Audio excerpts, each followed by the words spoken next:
आज भी हमारे पूज्य तटीय स्थान वाले महाराज जी, स्वामी जी की परंपरा में उनका इतना स्नेह प्राप्त होता है। हर कथा में प्रथम दिन तटीय स्थान से, चाहे पूरे भारत में कहीं कथा हो, तटीय स्थान से प्रथम दिन प्रसाद आता है व्यास मंच पे। कितना ध्यान रखते हैं महाराज जी। तो किसी वैष्णव ने वहां पर भंडारा कराया, आज भी 1000, 1500, 2000 लोग, आप भी चले जाओगे तो वहां प्रसाद मिलेगा आपको, दोपहर में सब भोजन मिलेगा, ठाकुर जी की प्रसादी मिलेगी। लोग बाग कराते हैं, कोई ना भी कराए तो भी चलता है। तो एक दिल्ली के बड़े सेठ ने अभी मुझे बताई ये कथा, तो मैं बता रहा हूं आपको। दिल्ली के बड़े सेठ ने आकर के देखा कि यार यहाँ तो 2-2,500 लोग प्रसादी पा रहे हैं, मैं भी सेवा करूं। उसने जाके वहां सेवकों से पूछा क्या करना है। बोले कि इतनी राशि लगेगी, तुम्हारा मन हो तो कराओ, नहीं भी मन हो तो हमारे यहाँ तो चलता ही रहता है। प्रसादी पा करके उसने कहा ठीक है। दूसरे दिन उसने अपनी सेवा रखी, दूसरे दिन प्रसादी बनी, सब लोगों ने पाई, उसने भी पाई। पा करके वो महाराज जी जो अभी विराजमान हैं उनके पास गया, और जो भी सेवा थी वो महाराज जी के चरणों में रखते हुए उसने कहा, महाराज जी लेकिन एक बात कहूं, कल जैसा स्वाद हो ना वैसा आज ना हो, कल वाला स्वाद ज्यादा बढ़िया हो। महाराज जी ने जो उसने सेवा दी थी ना, वो उठा के उसी के गोद में धर दी। बोले बावड़े कैसी बात कर रहे हैं? कल श्री जी ने भोग लगायो, कल भी स्वाद हो, और आज भी श्री जी ने भोग लगायो, आज भी स्वाद है। ये तेरी जीव के चटोरेपन के काजे भोग ना बने, हमारी श्री जी को प्रसाद है, ये नित्य स्वाद में रहे। तू कह रहा कल स्वादिष्ट हो आज ना है, ले जा अपनी सेवा, ना चाहिए हमको। अरे श्री जी के प्रसाद में स्वाद को अंतर करे, कल ज्यादा स्वादिष्ट हो आज स्वादिष्ट, ऐसी भावना रखे।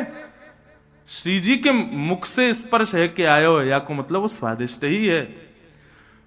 सांसारी व्यक्ति ये विचार करता है इसमें नमक है कि नहीं, नींबू है कि नहीं, मिर्च है कि नहीं, मसाले हैं कि नहीं, लेकिन वैष्णव विचार करता है कि ये ठाकुर जी के सन्मुख पधराया था तो ये सर्वगुण संपन्न है, ये सर्व प्रकारेण मेरा कल्याण करेगा, इसमें कोई दोष नहीं है। आज भी ऐसी भावना है, वहां पर धन को और मूल्यवान वस्तुओं को महत्व नहीं दिया जाता। वृंदावन के रस उपासक महत्व सांसारी वस्तु को दे ही नहीं सकते। यहां के बंदर भी आपका चश्मा लेके इसलिए जाते हैं, अरे भैया जो नेत्र श्री जी ने दिए उनते देख, ये नकली चश्मा काई को लगा के देख रहे हो हमारी लाडली जू को, असली आंखन ते देख। या हमारे वो भी लेके भाग जाए, पर्स वर्स लिए घूम रहे हो तो पर्स लेके भाग जाए। बोले कहां तक ले घूमेगा, लुटा दे या कुछ सबन में वाकू ले जाए। वृंदावन के रस को समझो भैया। यहां भौतिक मूल्य, भौतिक वस्तु का कोई मूल्य नहीं है, यहां तो भाव का मूल्य है, यहां भाव मूल्यवान है। नंद बाबा लुटा रहे हैं और सब ब्रजवासी लूट करके ब्रजवासी भी लुटा रहे हैं। इतना आनंद है रहे हो है, सब नाच रहे हैं, गा रहे हैं। हमारे पूज्य पिताजी सुनाते हैं, एक 80 वर्ष की मैया अपने घर से निकल के आई बिना दांत वारी, और वहां आकर के देखी महाराज माखन के गोला बना बना के लुटाए जा रहे हैं, एक दूसरे पे मारे जा रहे हैं। वहां आकर के पूछी, अरे भैया जे कहा भयो है, हमारे वृंदावन में यो ना के क्या हुआ है, क्योंकि कहा भयो है। जैसी मैया ने आके पूछी ये कहा भयो है, इतने में एक ब्रजवासी ने माखन को गोला बना के वही मैया के मोड़े मारो, बिना दातन के सटक से भीतर चलोगो, मैया के पेट में चलोगो, चीकनो मोह है गयो। मैया जीभ ते चाटन लगी। बोले अब तो बताए थे कहा भयो। बोले मैया तेरो मोह चीकनो है गयो, मीठो है गयो, पेट भर गो, अब उन्ना पता चली कहा भयो। अरे भैया हमारे नंद बाबा के लाला भयो है। मैया तो वही नाचन लगी, नाचते नाचते बोली ऐसे लाला रोज ही होए करे भैया, ऐसे लाला तो रोज ही होए हमारे ब्रज में। इतना आनंद पूरे ब्रजमंडल में है रहे हो भैया, सब नाच रहे हैं, सब गा रहे हैं। ऐसा आनंद, ऐसी धूम पूरे ब्रजमंडल में बची है, सब नाच रहे हैं, सब गा रहे हैं, सब आनंद मना रहे हैं। वह नंदोत्सव की भैया केवल हम सुगंध मात्र ले सकें, वाह को अनुभव करना तो बहुत दूर की बात है। हमारे ब्रज में बंधुओं कई उपासक तो नंदोत्सव के ही हैं, जैसे हमारे पंडित श्री गया प्रसाद जी महाराज, गोवर्धन वारे बाबा, शास्त्री जी, वे नंदोत्सव के बड़े प्रेमी थे। कहीं भी नंदोत्सव होता था ना, तो वो अपनी कुटिया में ही बढ़िया सुंदर सामग्री, लड्डू, मोहनथाल आदि खुद ही लुटाने लग जाते, बंदरन को लुटा देते, कोई को भी पधरा देते। पतो चल जाती गोवर्धन में कहीं कथा है रही है और आज चौथो दिन है, वहां पे नंदोत्सव है रो है, सो बाबा अपनी कुटिया को सजाते कि आज नंदोत्सव है रो है। इतना नंदोत्सव से प्रेम करते थे बाबा। तो ऐसे हमारे ब्रज में कई उपासक हैं, वो आज भी नंदोत्सव पतो चल जाए कथा में नंदोत्सव है, आज भी इतना स्नेह करें, ऐसे आनंद में भर जाएं, ऐसा भाव उनको आ जाए कि हम ही ब्रजवासी हैं, वह नंदोत्सव को उत्सव मना रहे हैं। पूरे ब्रजमंडल में आनंद भयो। नंद बाबा ने खूब लुटायो। ढाणी को आयो, ढाणी के को नंद बाबा ने खूब प्रदान कियो। मेरे मन आनंद भयो, ब्रजराज ही याचन आयो, अपने अपने मन को मतो, कह परिवार सुनायो। ढाणी को आज नंद बाबा के यहां आयो है। ये ढाणी को कौन है भैया? बोले जे कछु ना करें, केवल अपने यजमान के काजे नित्य पूजा करें कि हमारे यजमान को मंगल हो, हमारे यजमान के घर कछु आनंद हो, हमारे यजमान के यहाँ सब मंगल ही मंगल हो। इनको केवल यही काम है। और जब भी कोई आनंद को उत्सव होवे घर पे, तो यजमान इनको बुला के खूब सारी दक्षिणा दें। पर नंद बाबा के ढाणी के का एक वैचित्र कि आज 80 वर्ष है गए, लेकिन नंद बाबा के ढाणी के को कछु मांगवे को अवसर ही नहीं मिलो। क्यों? नंद बाबा के यहाँ कछु आनंद भयो ही ना है। फिर भी नंद बाबा वाक को विचार करके कछु ना कछु वाके घर भेजते रहे, लेकिन वहां से वाकु सुख ना मिले। वाकु यही लगे कि भैया नंद बाबा के कछु लाला होए, कछु उत्सव होए, तब मैं मांगवे जाऊं, अधिकार से मांगवे जाऊं। 80 वर्ष से प्रतीक्षा कर रहा है। रोज सूर्य को प्रणाम करे, देवतान को प्रणाम करे, यमुना मैया से प्रार्थना करे, हमारे नंद बाबा के घर एक लाला भेज दो, कोई संतान भेज दो, कछु आनंद कराओ, तो मैं मांगवे जाऊं आशीष देके। आज ढाणी के कुछ जैसे पता चली नंद बाबा के घर लाला भयो है, ओ हो महाराज, पहले तो मूर्छित है गए हो, सुन करके इतना आनंद भयो कि मूर्छा में चलो गो, लेकिन बाद में होश में आयो तो दौड़ो दौड़ो नंद भवन पे आयो है। नंद बाबा ने जैसे ही ढाणी के को देखो, आप सबन को समझ आ रही है ना ब्रज भाषा, कोई दिक्कत तो ना है ना? तो जैसे ही ढाणी के को आयो, नंद बाबा ने भी दौड़ करके बाकू हृदय से लगायो। नंद बाबा बोले, अरे ढाणी के, मेरे अकेले की तपस्या ना 80 वर्ष की तेरी तपस्या है भैया, तू प्रतीक्षा कर रो, आज तेरे मन की है गई है, अब तू बता, आज चूकियो मत, आज चूकियो मत, 80 वर्ष की पूरी कसर निकाल ले, सब मांग ले, जो तेरे मन में हो तू मांग ले आज मुझसे। ये बात आप लिख लीजिए बंधुओं कि ठाकुर जी पधारेंगे तो संग्रह की स्थिति नहीं रहेगी। नंद बाबा का बस नहीं चलना, नहीं तो स्वयं को लुटाते हैं। नंद बाबा बोले मांग का चाहिए। अब ये ढाणी के को प्रसंग ब्रज भाषा में इतना प्यारो प्रसंग है, पूज्य पिताजी बहुत भाव से गाते हैं। मेरे मन आनंद भयो, ब्रजराज ही याचन आयो, अपने अपने मन को मतो, कह परिवार सुनायो। मैं आज आपके पास जब मांगवे आने लगो तो मेरे परिवार के लोगों ने पूछी कहां जा रहे हो, मैंने कि अरे नंद बाबा के लाला भयो है, मेरी अम्मा नाचन लगी, मेरे बालक नाचन लगे, मेरी घरवारी नाचन लगी, सब पूरे घर में सब नृत्य करने लगे। बोले भैया आज हमारे यजमान के घर लाला भयो है। सबन ने अपनी अपने भाव रखे, कछु कछु मांगो है, मैं आपकी आज्ञा हो तो बताऊं। नंद बाबा बोले हाँ बता, कहा चाहिए? बोले तेरे तात कहो समझाए राय सो, जाए आशीषा दीजे। मेरे बड़े भैया ने कहिए कि भैया नंद बाबा के लाला को मेरी तरफ से आशीर्वाद दियो और बधाई में मेरे काजे कहा लाएगो? बोले कहा लाऊं? बोले 200 भैंस दूध मन मन की मेरे काजे लीजो। 200 भैंस लेके आई और कैसी भैंस? बोले एक भैंस के नीचे 1 मन दूध हो, मतलब एक भैंस 1 मन दूध देती हो। नंद बाबा बोले हे ढाणी के, तेरी उम्र कितनी है गई? बोले 100 के आसपास। और तेरे भैया की? वो भैया उचल लो होगो 150 के आसपास। अब भैया द्वापर में तो बड़ी उम्र होती सबकी। बोले 150 की उम्र में 200 भैंसन को दूध पी के कहां जाएगा भैया? और 1 मन दूध एक गई, एक भैंस थे, 200 मन दूध रोज होगा तेरे घर में, कहा करेगो भैया या को?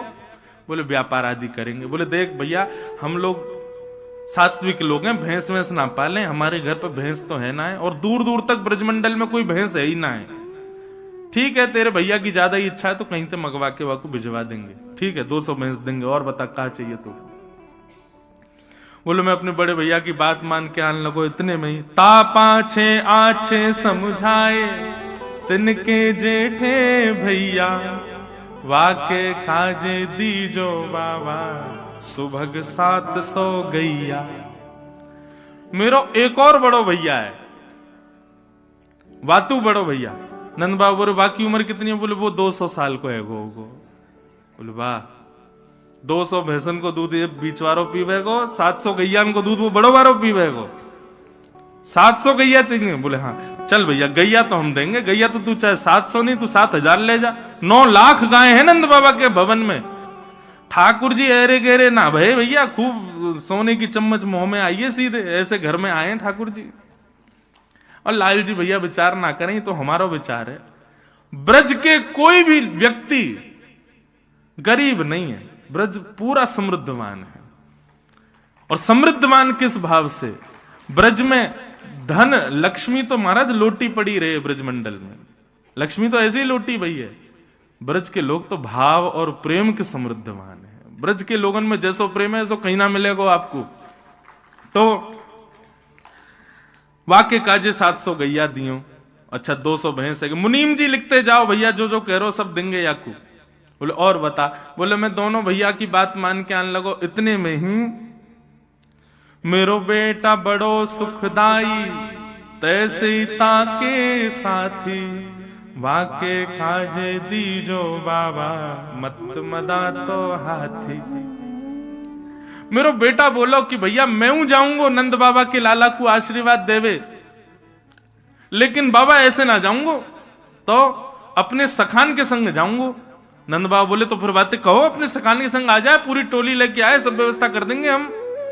बोले ऐसे ना आवे गो। बोले तो?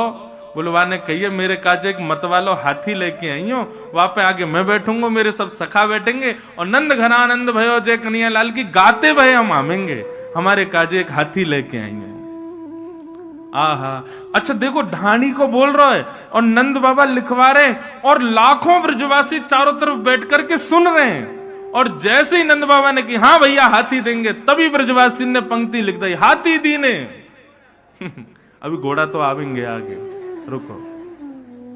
ये जो नंद घनानंद भयो जय कन्हैया लाल की, ये सब गा ही रहे हैं। जैसे जैसे जैसे 200 भैंस नहीं, सब गाने लगे नंद घनानंद भयो जय कन्हैया लाल की जय हो, नंद बाबा की खूब दान कर रहे हैं।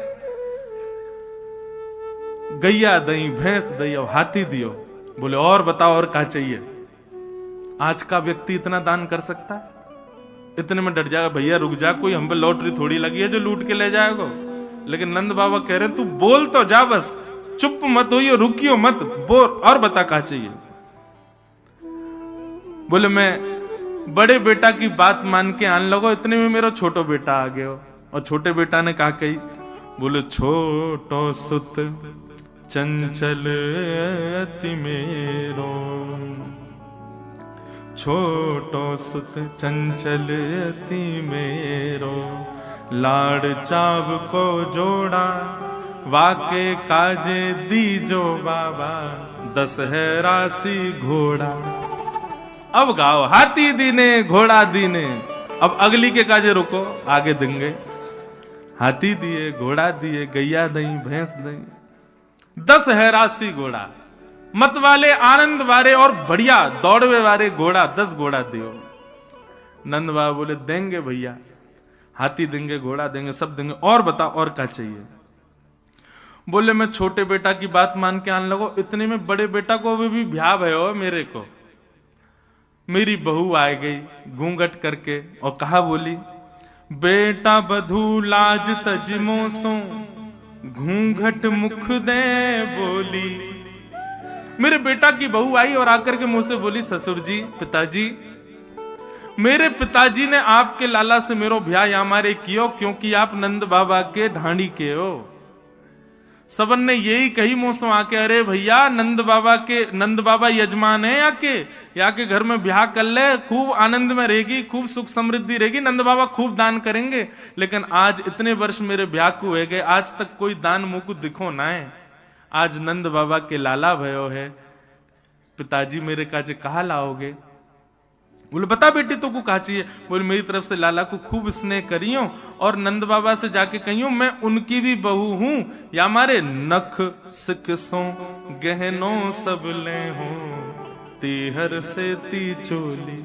पैर के अंगूठा से लेके सिर तक जितने गहने हूं मैं एक स्त्री के, वो सब गहने बनवा करके मेरे काजे लाई हूं। नंद बाबा के नेत्र सजल हो गए। अरे ढाणी के, तेरी बहू तो हमारी बहू है। मुनीम जी, सुनार को बोलो जावे और जाके बहू को पूरा नाप लेके आवे और जैसो वाकु प्रिय हो वैसे वाके काजे गहने भिजवाओ। ब्रजवासियों के नेत्रों में अश्रु आ रहे हैं कि आज नंद बाबा कितने प्रसन्न हैं। अच्छा, कई बार क्या होता है बंधुओं कि कई घरों में पुरुष ज्यादा उदार मना होते हैं तो पत्नी हाथ बस अब ठीक है इतना ही करो, अब कहां इतना लुटा रहे हो। लेकिन यहां पर यशोदा जी ऐसी नहीं है। अभी सुनना आगे क्या हुआ। बहू की बात मान करके मैं जैसे ही आगे आने लगो, इतने में कहा भयो, बोले मैं बेटान की बात, बहू की बात, भैयान की बात मान के आने लगो। इतने में एक इकलौती बेटी है मेरी, बेटी एक लाडली मेरी, चलत आए भाई ठाड़ी और कहा बोली, पिताजी मैं हूं चलूंगी आपके संग। मैंने की चल लाली तू भी चल। बोले ना ऐसे नहीं जाऊंगी तो।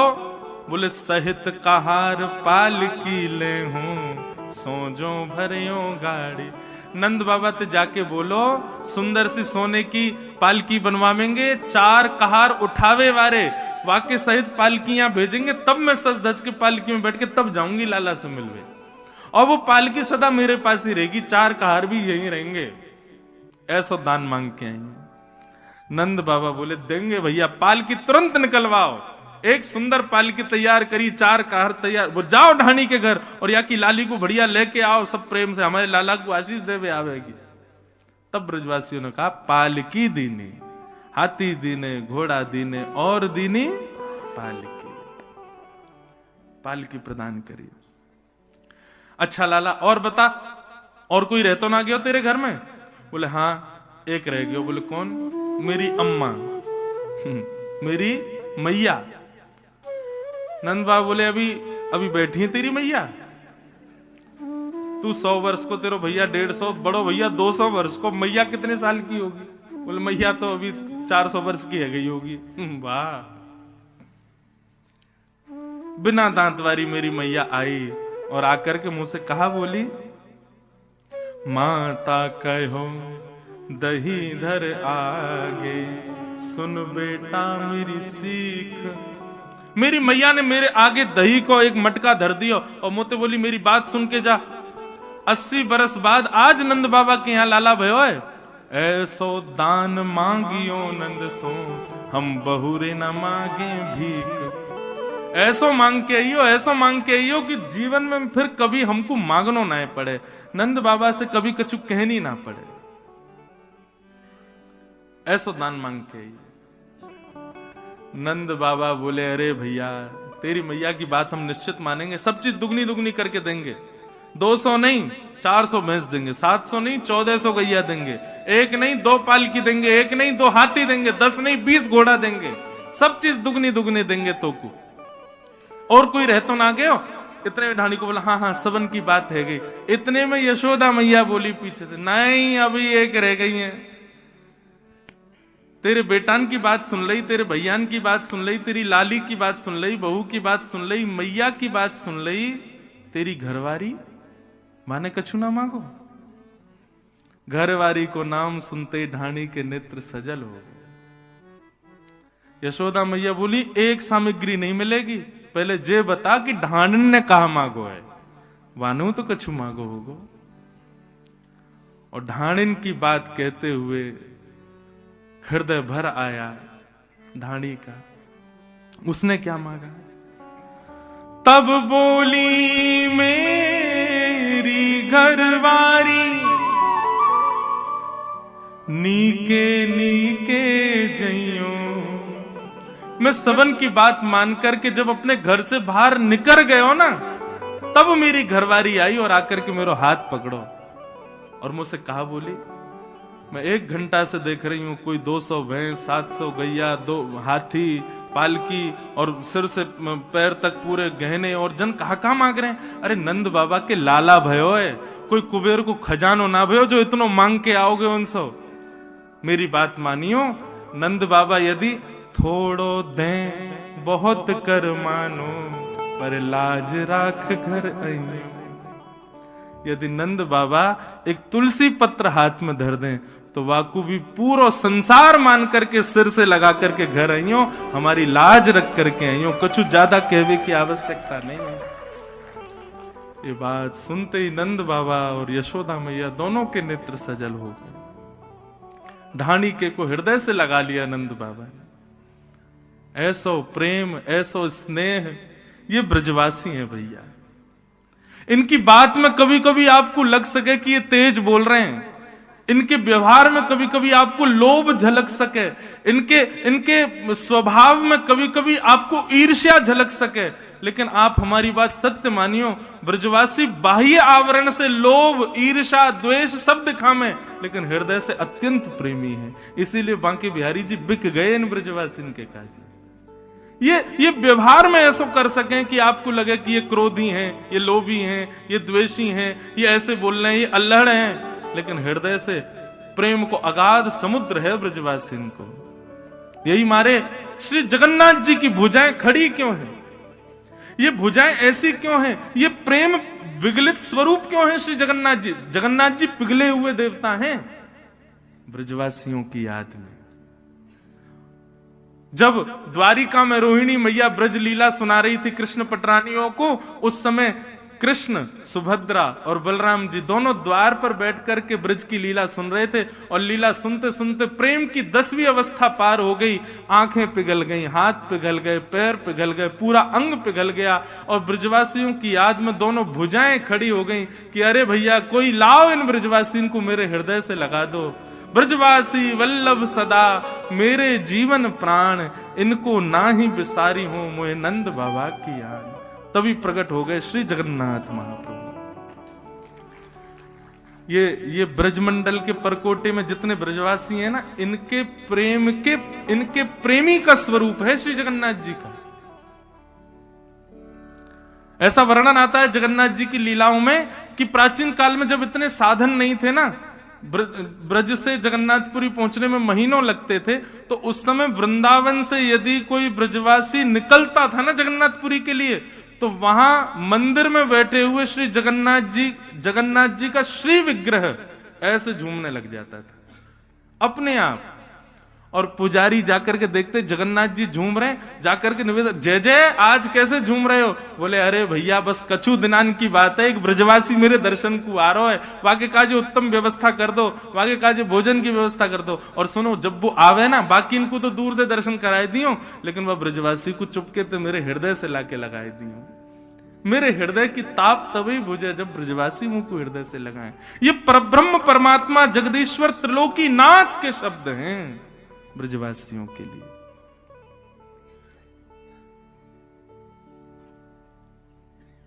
इसलिए भैया मैं बार बार कहूं, बिहारी जी को एक बार को दंडवत ना कर पाओगे, भीड़ बहुत है मंदिर में, जिद मत करियो नहीं तो कुचल जाएगा, कोई चढ़ जाएगा ऊपर आपके। बिहारी जी से बढ़िया तो मंदिर से बाहर आके कोई ब्रजवासी को दंडवत कर लियो, बाको प्रणाम कर लियो, वो श्रेष्ठ है।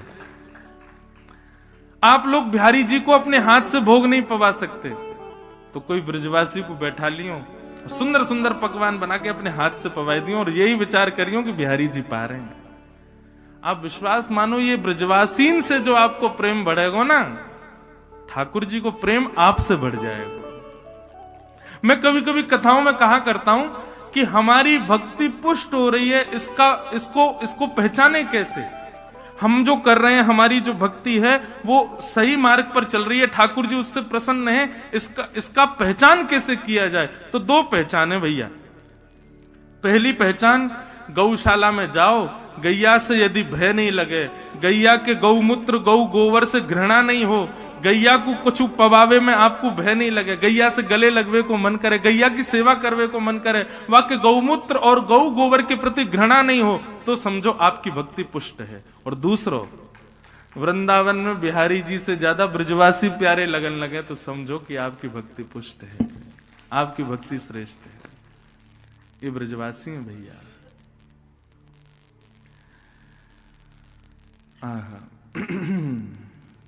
तो ऐसे नंद बाबा ने दान कियो और ढाणी के लेकर के वाकू गए। बोले नंद के लाला की। पूरे ब्रजमंडल में 1 वर्ष तक नंदोत्सव मनता रहा, 1 वर्ष तक सब नाचते गाते रहे। इसी बीच जैसे ही ठाकुर जी 6 दिन के भये, तो कंस के द्वारा भेजी गई एक राक्षसी आई जिसका नाम है पूतना। पूतना कुरूपणी है, लेकिन महाराज कंस की अति प्रिय है। कंस ने जब ये बात कही कि मेरे शत्रु ने ब्रजमंडल में जन्म ले लिया, तो पूतना ने कहा महाराज मुझे सेवा दो, मैं जाऊं और जाकर के आपके शत्रु का वध करूं। कंस ने कही कि आपको रूप इतना भयावह है, सब देख के भाग जाएंगे, और बालकन को आप मारना चाह रही हो, कैसे संभव होगा? पूतना ने अपनी राक्षसी विद्या से अपने रूप को बदल लिया और कहा मैं रूप बदल करके जाऊंगी, अति सुंदर बन के जाऊंगी, अति सुंदर बन के जाऊंगी। और पूतना रूप बदल करके अति सुंदरी बन करके ठाकुर जी के दर्शन को जा रही है, ठाकुर जी को मारवे जा रही है।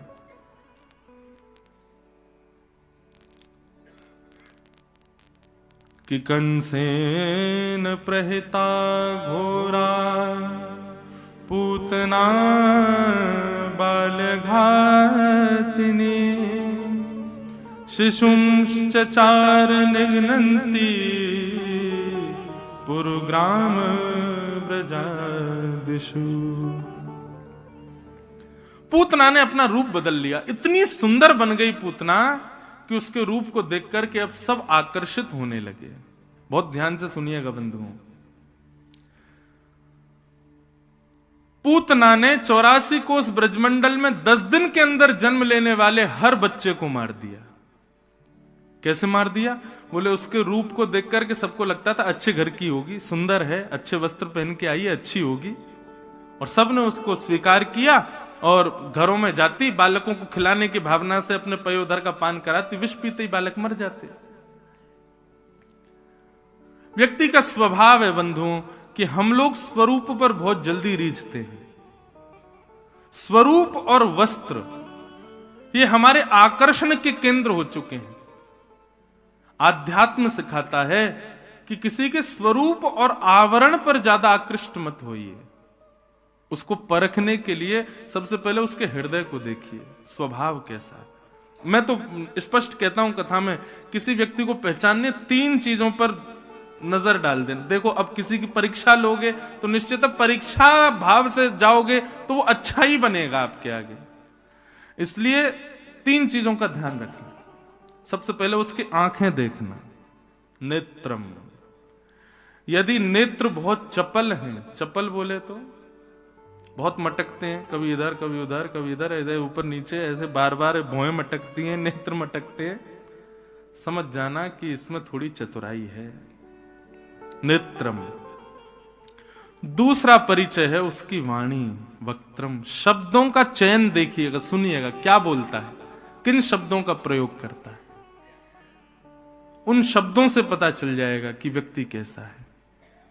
और तीसरा उसके विकार।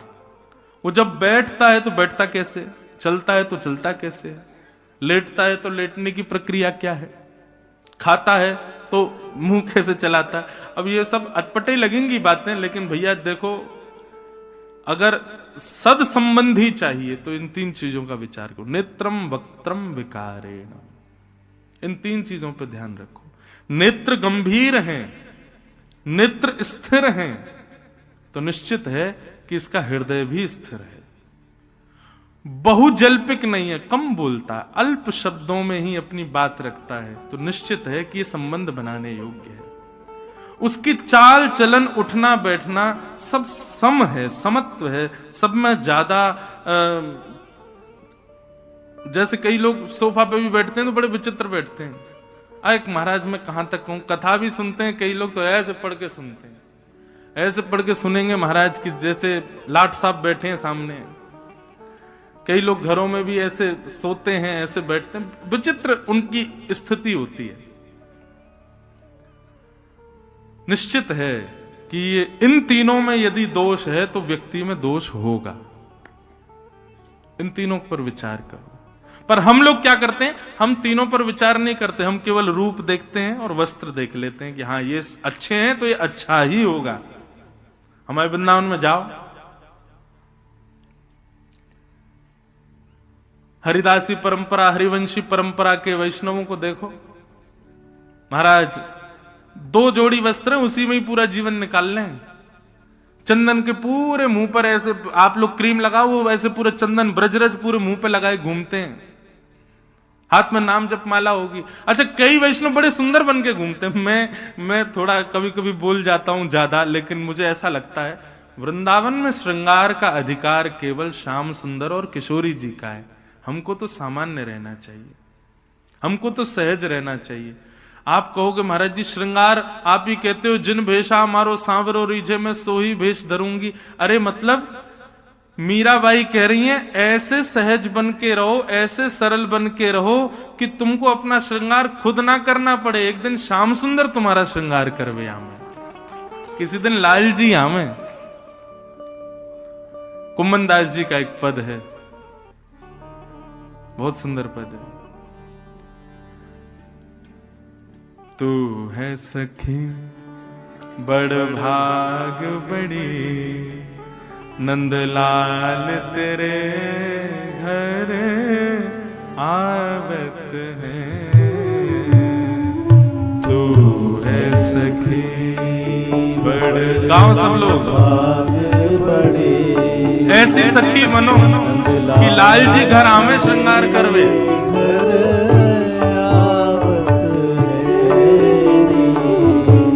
तू अपनो श्रृंगार करत है, तू अपनो श्रृंगार करत है।